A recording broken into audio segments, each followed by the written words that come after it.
Indonesia diberkahi dengan hutan-hutan tropis yang sangat luas sekali. Beraneka ragam kekayaan hayati ada di dalamnya. Menurut data FWI atau Lembaga Independen Pemantau Hutan Indonesia, sejumlah 82 hektar luas daratan Indonesia masih tertutup oleh hutan.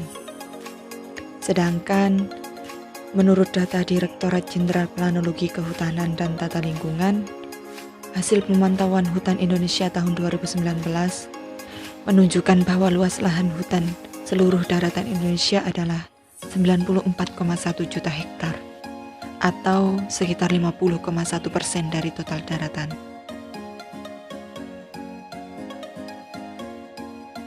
Puluhan juta rakyat Indonesia secara langsung menggantungkan kehidupannya pada hutan-hutan.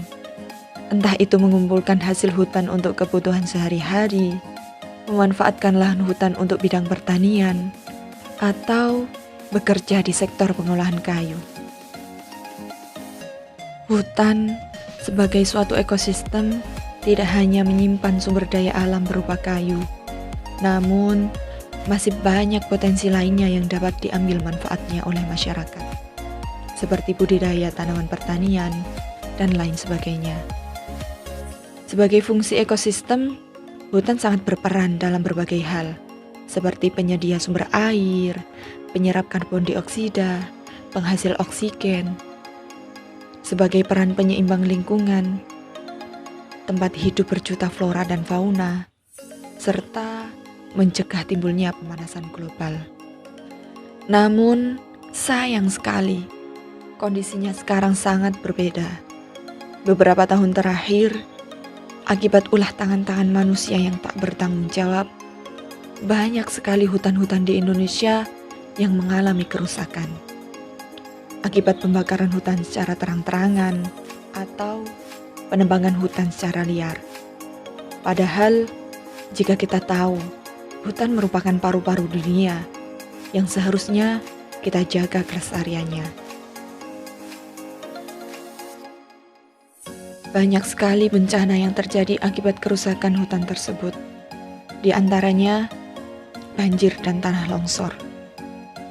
Jumlah korban meninggal akibat kejadian bencana selama bulan Januari hingga Februari 2020 di Indonesia sudah melampaui angka 100 jiwa.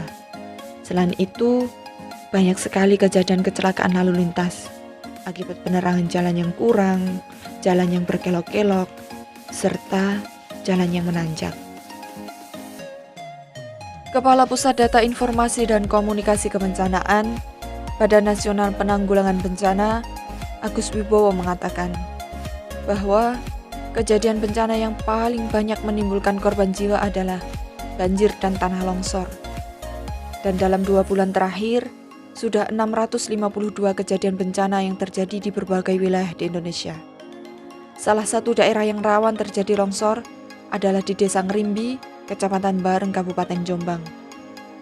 Pada tahun 2014, sebanyak 16 orang meninggal akibat tertimbun oleh tanah longsor. Hal ini dapat terjadi salah satunya karena penanganan pertama yang kurang cepat dan tepat. Maka, menanggapi hal tersebut, kami menciptakan inovasi baru dengan mendirikan rumah evakuasi pada daerah-daerah yang rawan terjadi bencana dan kecelakaan untuk meminimalisir korban kematian. Rumah evakuasi ini didesain sedemikian rupa dengan memenuhi standar fasilitas rumah sakit. Dengan adanya rumah evakuasi ini, diharapkan dapat memudahkan warga untuk melakukan pertolongan pertama pada korban sebelum korban dibawa ke rumah sakit. Selain itu, rumah evakuasi ini dilengkapi dengan fasilitas kendaraan berupa helikopter dan landasannya yang berfungsi untuk memudahkan warga saat mengevakuasi korban bencana dan kecelakaan ke rumah evakuasi. Semoga dengan adanya rumah evakuasi ini bermanfaat untuk masyarakat, agar tak ada lagi korban yang meninggal akibat tertimbun oleh tanah longsor atau karena kecelakaan lalu lintas.